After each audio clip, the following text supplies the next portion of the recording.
¿Alguna vez has estado en una situación en donde ya se te acabaron las fuerzas? Donde ya hiciste todo lo que estaba en tus manos para lidiar con ese problema, pero sigues siendo oprimido, sigues siendo rodeado de tus enemigos y ya no encuentras salida para callarles la boca y frenar sus ataques. Me imagino que has estado ahí. Tal vez el tipo de situación en donde hiciste lo que tenías que hacer, que era justo y que glorifica a Dios, pero que esto te trajo como consecuencia muchos enemigos y oposición. Trajo en tu camino a hombres o mujeres soberbias que buscan oprimirte, pues sus caminos no son tus caminos y su Dios no es tu Dios. Me imagino que has estado ahí. Esta semana en particular yo me sentí así. Yo sigo parado ahí, agobiado, desfallecido, sin fuerzas, debido a noticias de gran oposición. Gran oposición, opresión de la magnitud que solo puede ser atribuida al reino de las tinieblas, a Satanás y sus demonios, de gente, de enemigos que no se le puede llamar otra cosa más que están influenciados por fuerzas demoníacas.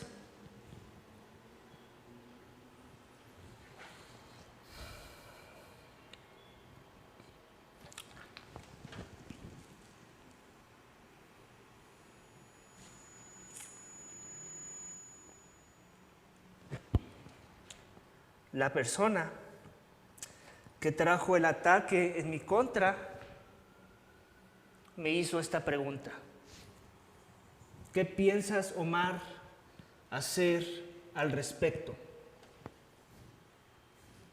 Mi respuesta: nada. No pienso hacer nada, ni siquiera mover un dedo. No voy a hacer nada porque ya se me acabaron las fuerzas.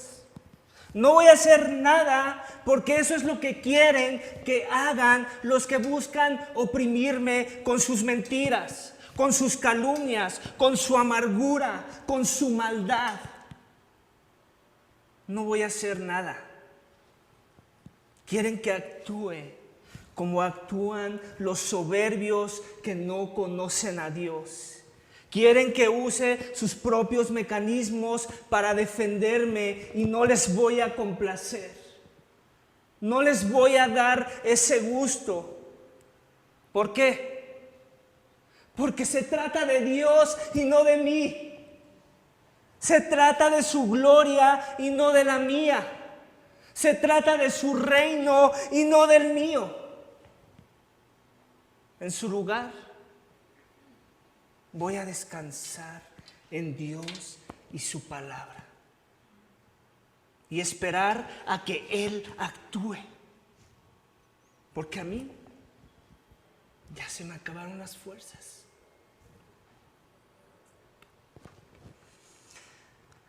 Iglesia, este es precisamente el tema de nuestro texto en Salmo 119, versículo 121 al 28 esta mañana, el cual, les confieso, fue un regalo de mi Señor esta semana mientras yo preparaba el mensaje.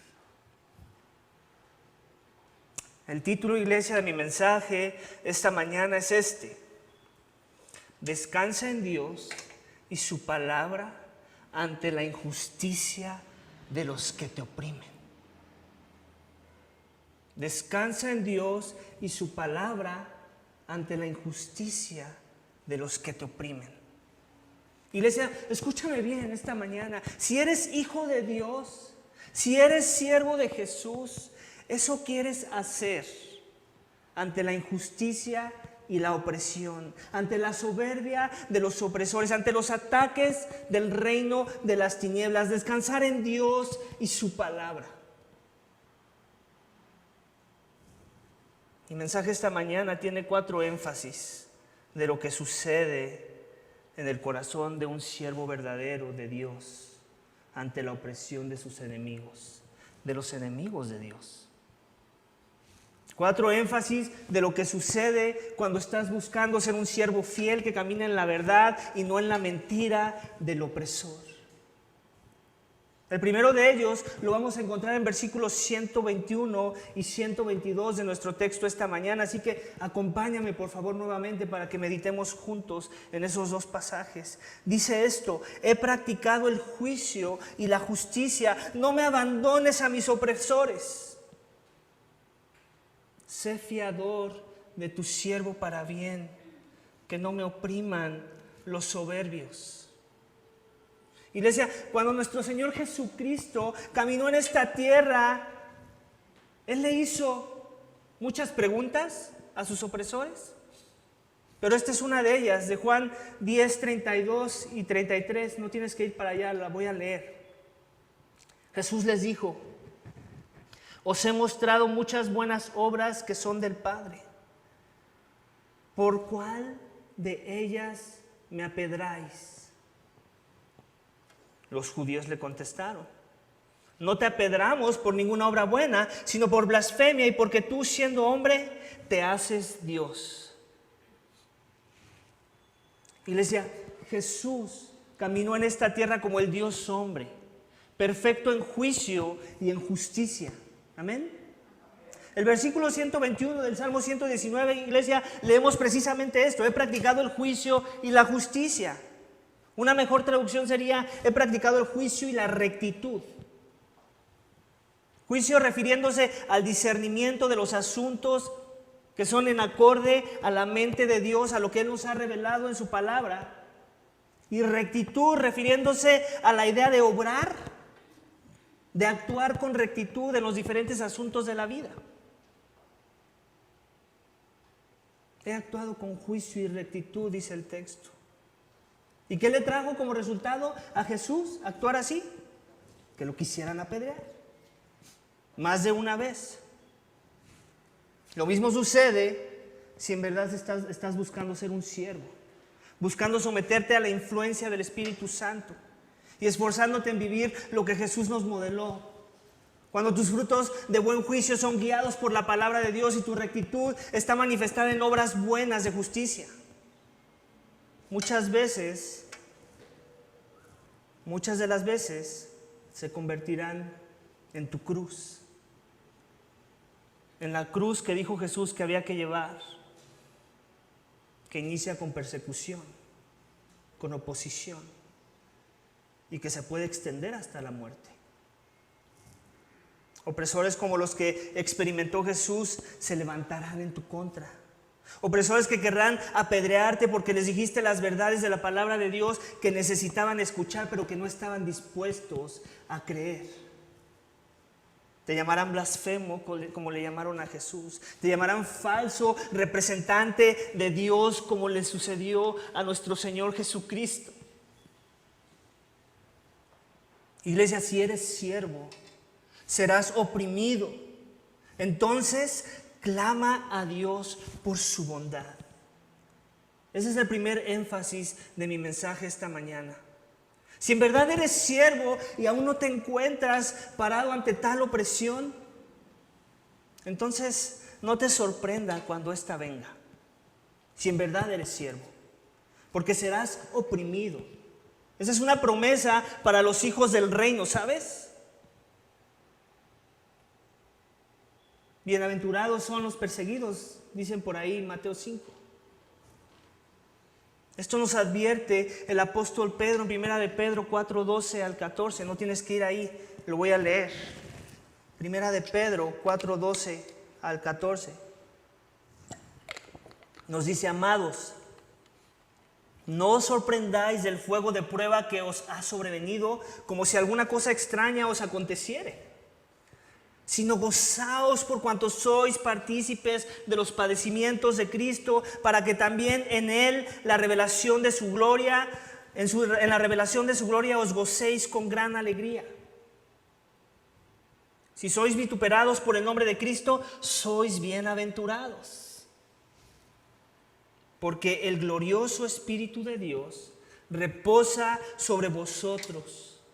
Ciertamente, de parte de ellos, Él es blasfemado, pero por vosotros es glorificado. Los apóstoles tenían una cosmovisión cristiana bien enfocada. Ellos les quedó muy claro que las palabras de su Señor, lo que Él les dijo, si atacaron al capitán, van a atacar al marinero. No te quede la menor duda. Iglesia, cuando el fuego de prueba viene a tu vida, clama a Dios por su bondad.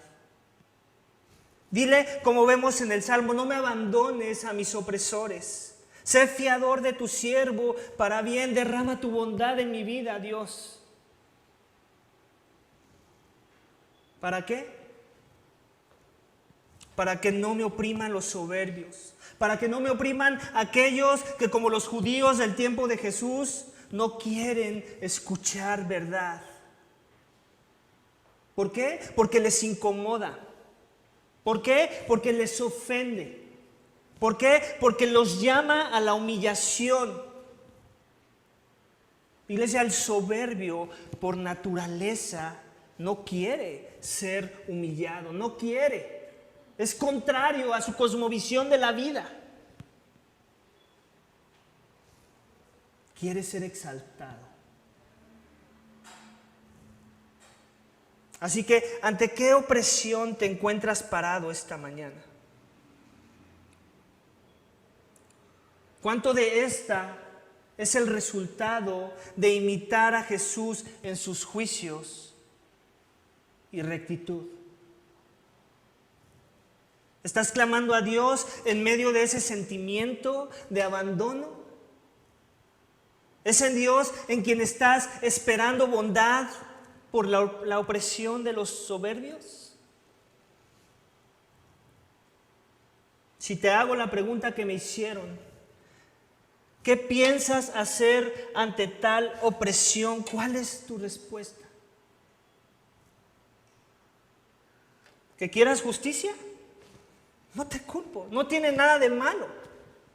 La pregunta es si la vas a buscar a tu manera o a la manera de Dios. La sed de justicia ante la opresión es buena. Solo asegúrate de que sea en acorde a la palabra de Dios y no según tu entendimiento. Acorde a la palabra de Dios, como veremos en los siguientes 3 versículos. Versículo 123. Desfallecen mis ojos por tu salvación y por la promesa de tu justicia. Haz con tu siervo según tu misericordia y enséñame tus estatutos. Yo soy tu siervo, dame entendimiento para que conozca tus testimonios. Iglesia, ante la fuerte opresión por la injusticia de los opresores, el alma desfallece, ¿cierto? Desfallece. Nuestro Señor Jesucristo es el ejemplo perfecto de que esto es verdad. ¿Recuerdas en los evangelios? En el jardín del Getsemaní, la Biblia nos muestra el desfallecimiento de su alma. El desfallecimiento del alma del Dios hombre. Juan 12:27. Jesús dice esto: ahora está turbada mi alma. ¿Y qué diré? Padre, sálvame de esta hora, mas por esto he venido en esta hora. Iglesia, la palabra de Dios nos dice que Jesús sudó sangre en ese lugar. ¿Por qué? Estaba próximo a su martirio. Su alma estaba desfallecida. Y quiero aclarar que el principal desfallecimiento es porque estaba a punto de experimentar la justicia del Dios vivo por causa del pecado de los hombres. La separación eterna, el abandono por culpa del pecado tuyo y mío. Esa es la motivación número 1 de ese desfallecimiento. Jesús vino a cumplir la voluntad de su Padre. Y aunque desfallecía su alma, dice el texto, anhelaba en mayor medida ver cumplida la promesa de la justicia del Dios Padre en contra del pecado, misma que caería sobre su persona y para el beneficio de los pecadores, para tu beneficio, para mi beneficio. Amén. Así que si eres siervo, anhelas justicia, entonces confía en su promesa. Confía en su promesa. Este es el primer énfasis del segundo punto de mi sermón. Confía en su promesa. Dice, desfallecen mis ojos por tu salvación y por la promesa de tu justicia. Ese tipo de desfallecimiento quieres ver en tu alma. No un desfallecimiento que te incita a la venganza o al resolver en tus propias fuerzas el problema, sino un desfallecimiento por la salvación, para que Dios obre, para que su justicia obre, para que sus promesas de justicia sean derramadas sobre tu problema. Ante el desfallecimiento, iglesia, por causa del pecado de los opresores, confiamos en su promesa de justicia, anhelamos justicia y confiamos en su promesa de justicia, clamamos por su salvación en medio de la agonía y en sus promesas confiamos. Cuando ya no podemos más, cuando ya se nos acabaron las fuerzas, cuando ya nuestros ojos desfallecen y lloran y se agotan por la opresión de los enemigos de Dios, entonces confiamos en las promesas de justicia de Dios en su palabra. Amén. Si eres siervo, anhelas justicia, entonces espera en su misericordia. Ese es el segundo subénfasis del segundo énfasis de mi sermón. Anhelas justicia, entonces espera en su misericordia. Versículo 124, haz con tu siervo según tu misericordia y enséñame tus estatutos. Iglesia, cuando los opresores te oprimen al punto de confabular en tu contra, cuando se unen en contra de ti porque la única meta que hay en sus mentes es verte caer en la lona, el mejor refugio es la misericordia de Dios. En medio de nuestro anhelo de justicia, esperamos en la misericordia de Dios. Confiamos en la misericordia de Dios, mientras al mismo tiempo le pedimos a Dios que nos enseñe sus estatutos, que nos enseñe en su palabra la forma correcta de esperar en su misericordia, que nos enseñe a aprender obediencia en su palabra en medio de la aflicción y que en el proceso derrame su misericordia. Eso es lo que queremos hacer. Dios, ¿tú cómo quieres trabajar en mí en medio de tal opresión? ¿Qué aspecto de tu misericordia necesito en este momento en mi vida? ¿Cuánto de mi carácter necesita transformación? ¿Cuánto de mi forma de entenderte necesita ser transformado? ¿Cuánto necesito humillarme más? Si eres siervo, anhelas justicia, entonces pide el entendimiento. Pide el entendimiento a Dios. Ese es el siguiente énfasis bajo el segundo punto. Versículo 125, yo soy tu siervo, dame entendimiento. Dios no le da entendimiento a nadie que no sea su siervo. Para que conozca tus testimonios. Iglesia, ante la opresión de los que con labios y boca adoran a Dios, pero con sus vidas revelan sus verdaderos colores, anhelamos justicia. Y en el proceso le pedimos a Dios entendimiento.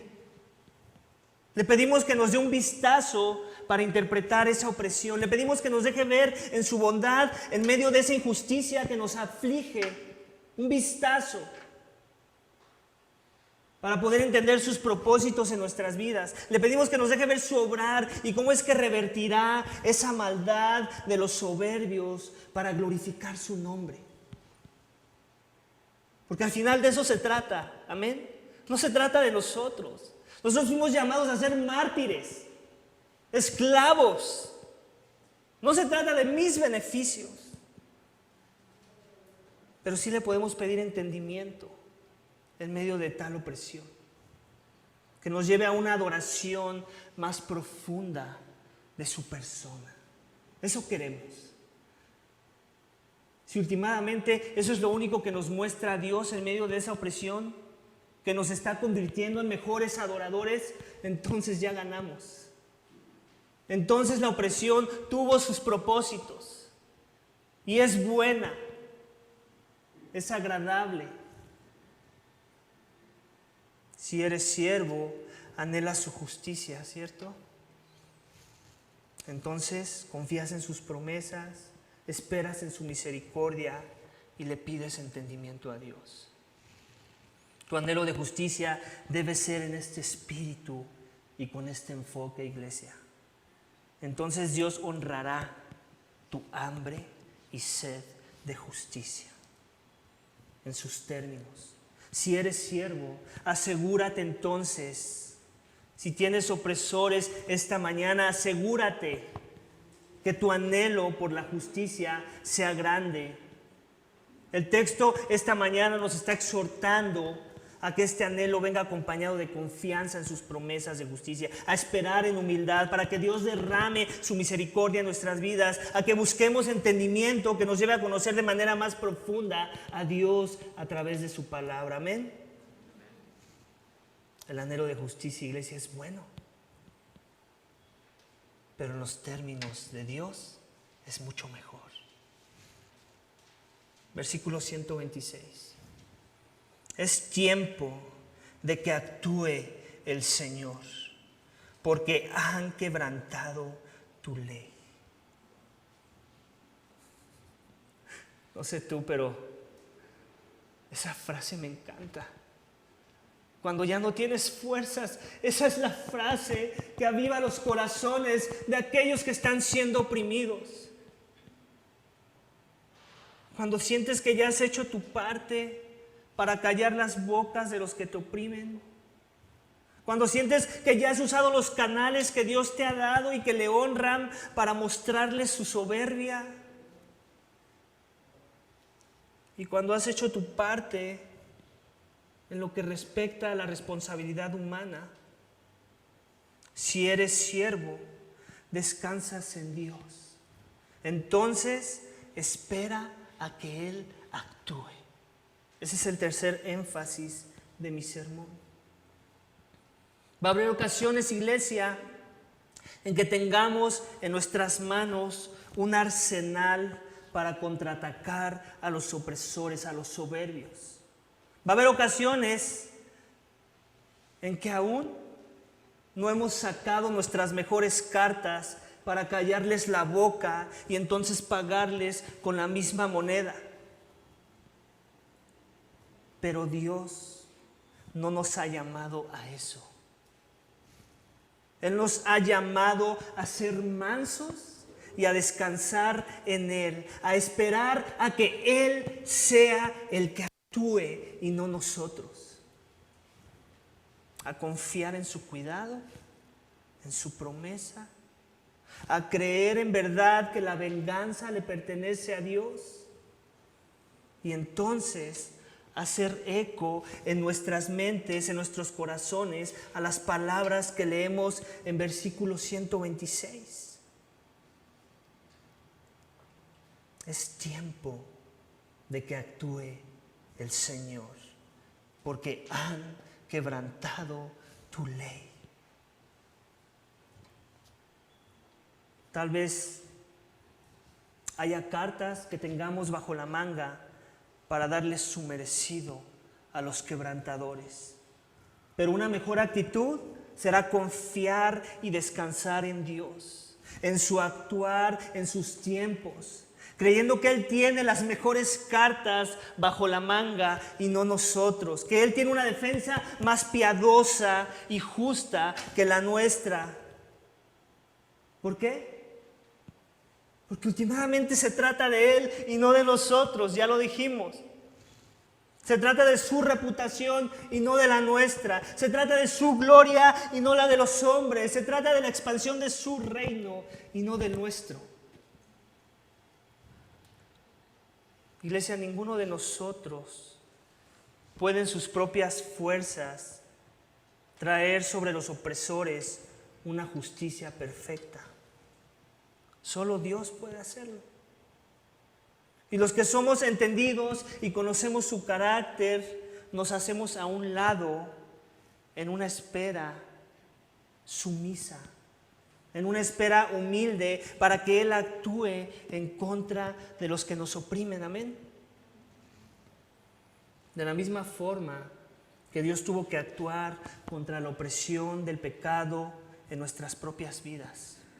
Ese pecado que nos esclavizaba y que se enseñoreaba de nosotros. Ese pecado que dominaba nuestro ser. Ese pecado que tenía todo lo que éramos, hacíamos y pensábamos con su poder. Iglesia, fue por gracia que Dios tuvo que actuar. Fue por su causa, fue por causa del quebrantamiento de su ley. Por culpa de nuestra rebeldía que Dios tuvo que actuar en el tiempo que Él se propuso. Hace más de 2000 años, cuando Dios tuvo que actuar para vencer el poder del pecado que tenía sometidos nuestros corazones, los corazones de los hombres, a la voluntad del reino de las tinieblas. Dios tuvo que actuar, Él mismo lo tuvo que hacer. Dios tuvo que humillarse en nuestro lugar. ¿Por qué? Porque la soberbia dominaba los corazones.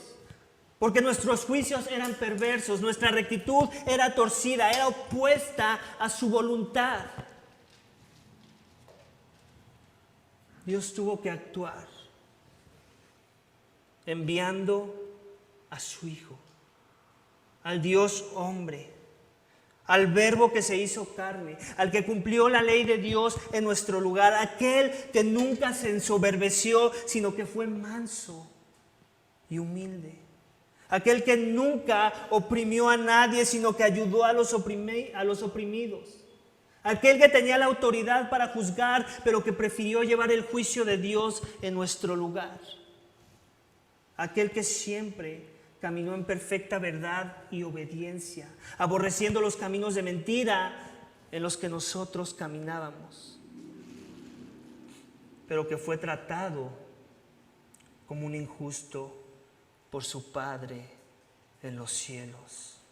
Pues era la única forma, iglesia, de obtener salvación y misericordia de Dios. La única forma de no recibir el justo juicio de Dios que caerá sobre todo aquel que no ha confiado en que Dios ya actuó por medio de la cruz de su Hijo. Jesús dijo estas palabras en Mateo 11, 28 al 29. Venid a mí los que estáis cansados y cargados, y yo os haré descansar. Tomad mi yugo sobre vosotros y aprended de mí, que soy manso y humilde de corazón, y hallaréis descanso para vuestras almas, porque mi yugo es fácil y mi carga es ligera. Si aún no eres siervo esta mañana, Si aún no has venido a Jesús para recibir el descanso eterno que ofrece a todo aquel que en verdad se humilla ante su presencia, ven a Él esta mañana, recibe el descanso de tu alma. Ven a Jesús, quien actuó en tu lugar. Ven humillado al que actuó de forma perfecta y vivió una vida perfecta que Dios demanda de ti y de mí y que no pudimos vivir. Ven al que actuó en tu lugar para recibir la justicia de Dios sobre su persona y absorbió la ira que te correspondía a ti y a mí por haber quebrantado la ley de Dios. Si aún no le conoces esta mañana, o si piensas que le conoces, pero tal vez has estado viviendo una vida religiosa, aparentalista, en donde lejos de ver humildad en tu actuar, hay más soberbia y orgullo que humildad. Es en arrepentimiento y fe que Dios demanda que vengas humillado a los pies de Jesús. Ven sin nada que puedas ofrecer, porque no hay nada que puedas ofrecer. Ven por el descanso de tu alma que solo puede otorgar el que murió por tus pecados en un madero, para que por fe en su obra redentora tus pecados sean perdonados. Él ofrece perdón de pecados. Toda tu maldad la llevó en una cruz. Ven a Él, descansa en Él, carga tus pecados en Él. Confía en su resurrección, que sucedió al tercer día, para que tú pudieras experimentar victoria sobre el pecado y sobre la muerte. No más esclavo del pecado, esclavo de la justicia que es Cristo. Ven a Él. Si aún no encuentras tu descanso en Dios y en su palabra, si aún vives bajo la opresión de tu propio pecado, del pecado del mundo, de las fuerzas demoníacas que operan en esta tierra, entonces ven a Jesús, quien te hará descansar y te librará de la ira de Dios, de la opresión de este mundo caído. Ven a Él.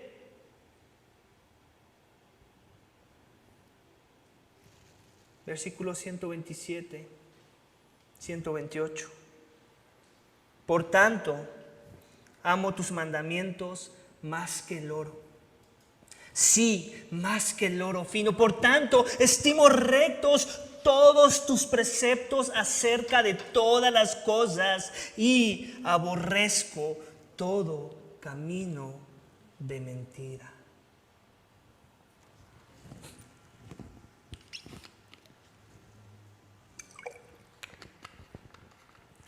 Iglesia, cuando eres oprimido y como consecuencia anhelas justicia divina y has encontrado tu descanso en Dios, entonces si eres siervo, esperas en su carácter.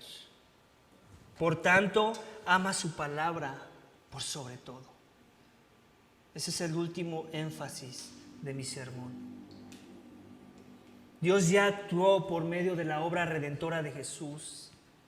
Y si estás en el Hijo, tu descanso es Él. Ahora espera en su carácter que es justo, en su carácter que promete descanso para tu alma.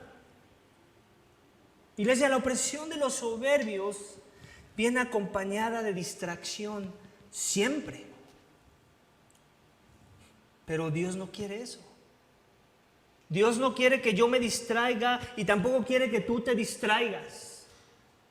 Dios quiere que esperemos en su carácter si somos sus siervos y que lejos de distraernos, nos enfoquemos en amar sus mandamientos, en amar su palabra por sobre todas las cosas. Porque sabes que no te abandonará. Sabes que actuará en tu representación. Ya lo hizo una vez, amén, en la cruz del Calvario. Ya actuó en contra de las fuerzas demoníacas, las potestades, los principados, los dominios de las tinieblas. Ya actuó. ¿Qué te hace pensar que no lo seguirá haciendo si eres uno de sus redimidos?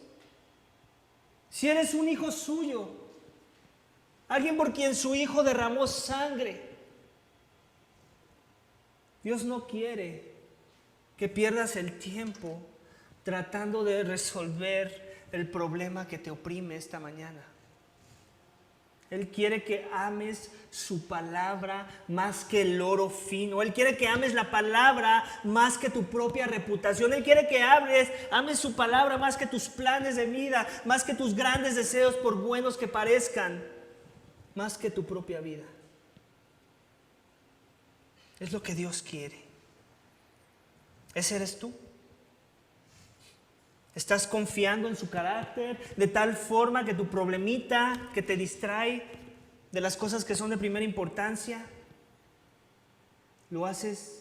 pasa a segundo plano?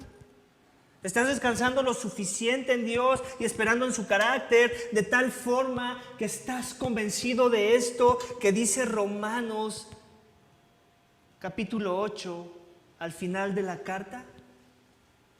Que ni la muerte, ni la vida, ni los ángeles, ni los principados, ni lo presente, ni lo porvenir, ni los poderes, ni lo alto, ni lo profundo, ni ninguna otra cosa creada podrá separarte del amor de Dios que es en Cristo Jesús, nuestro Señor.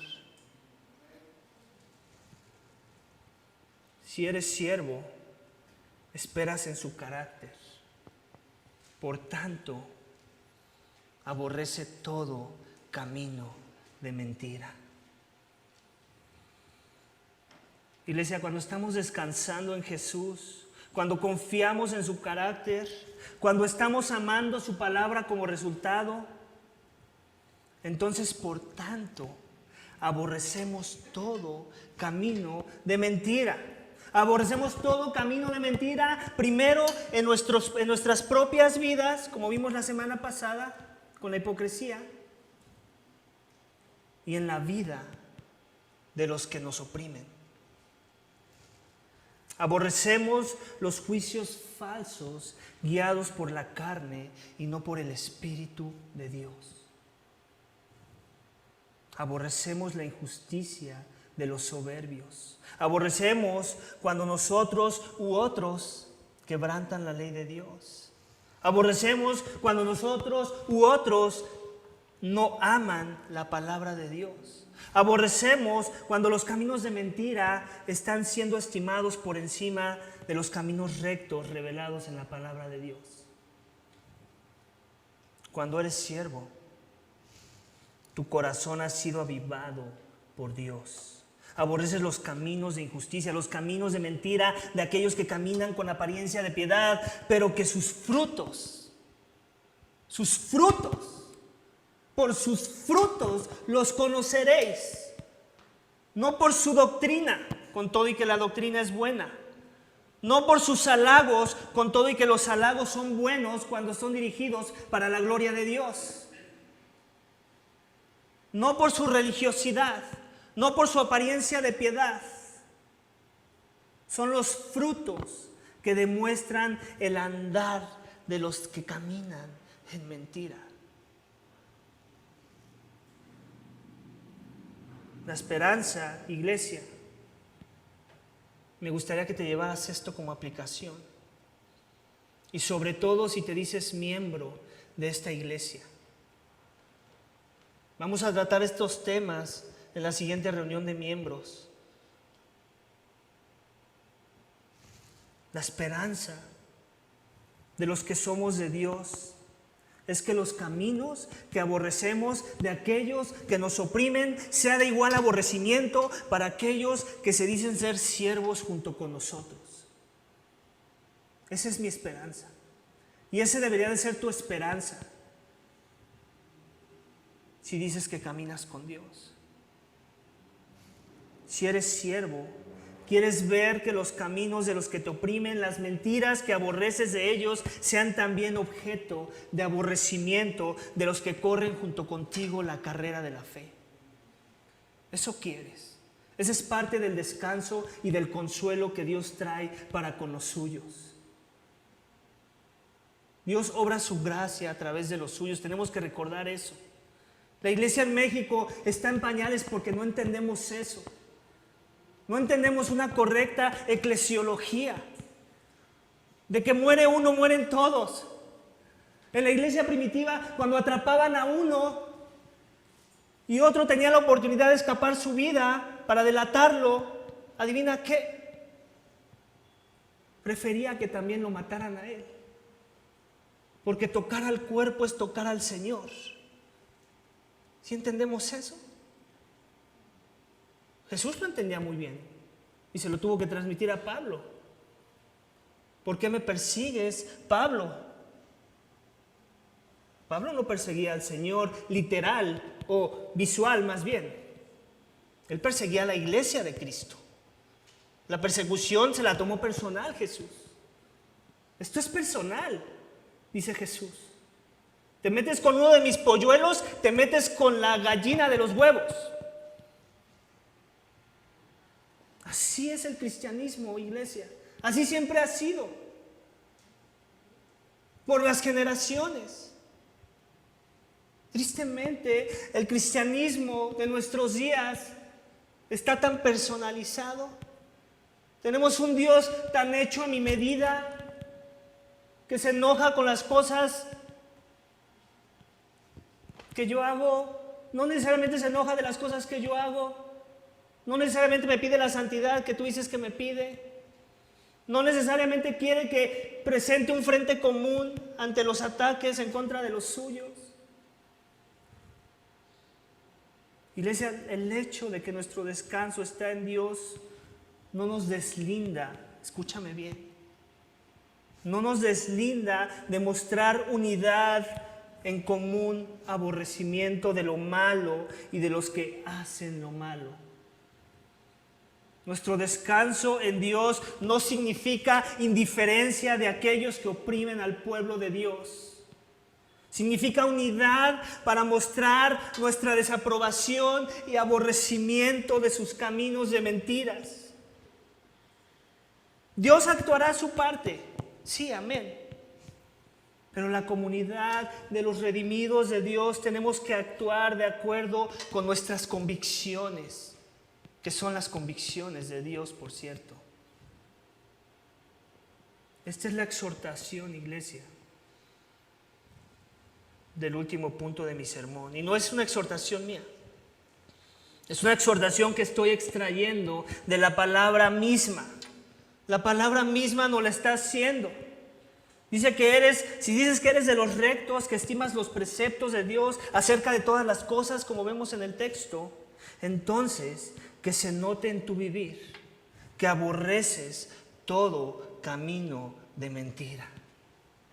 Que se note que eres siervo y no que eres indiferente a los soberbios. Doy gracias a Dios, iglesia, porque en su misericordia me dio esta porción de texto en la semana para traer descanso a mi alma en medio de las amenazas de la opresión. Y mi oración esta mañana, iglesia, de todo mi corazón te lo digo, yo ya no tengo fuerzas. Mi oración esta mañana es que tú estés experimentando el mismo descanso en Dios, en su palabra, para vencer cualquier angustia, cualquier desánimo, cualquier injusticia causada por la opresión de los soberbios que se han levantado en tu contra por causa del Evangelio. Vamos a orar para que Dios nos dé la gracia de permanecer en ese descanso al que nos está invitando el texto de la palabra de Dios esta mañana. Acompáñame. Padre, te doy gracias por tu palabra. Padre, tan oportuna, Señor. Amo la predicación expositiva, Señor. En cada momento tú sabes cuándo es que toca exponer un texto para alimentar a tu pueblo, para traer ánimo a tu pueblo, para exhortar a tu pueblo, para edificar a tu cuerpo. Señor, queremos venir a ti. Queremos venir a Jesús, a quien nos invita a todo el que está cansado y que está cargado, al que nos invita a un yugo que es ligero, a una carga que es fácil de llevar. Señor, no es fácil. Nuestro propio corazón muchas veces es engañoso, es el primer enemigo que tenemos. Pero también tenemos al mundo y los pecados de los del mundo. Y también tenemos las potestades, principados, las huestes demoníacas contra la cual es nuestra lucha, dices tú en tu palabra.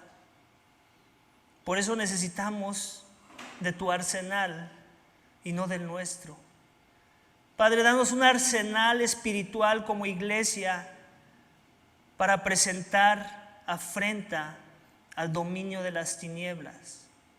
No permitas que nuestros corazones engañosos obren según nuestra voluntad, según nuestra sabiduría, según nuestro propio poder o mecanismos. Padre, tú actúas, Señor. Queremos que tú actúes en medio de nuestros problemas, que seas tú el que te llevas la gloria, que seas tú el que traes justicia perfecta en medio de la opresión de los que nos oprimen. Señor, derrama de tu gracia, te lo rogamos. No nos entregues a nuestros enemigos. Líbranos de todo mal. Te lo pedimos y te damos gracias. En el nombre de tu Hijo amado, Cristo Jesús. Amén.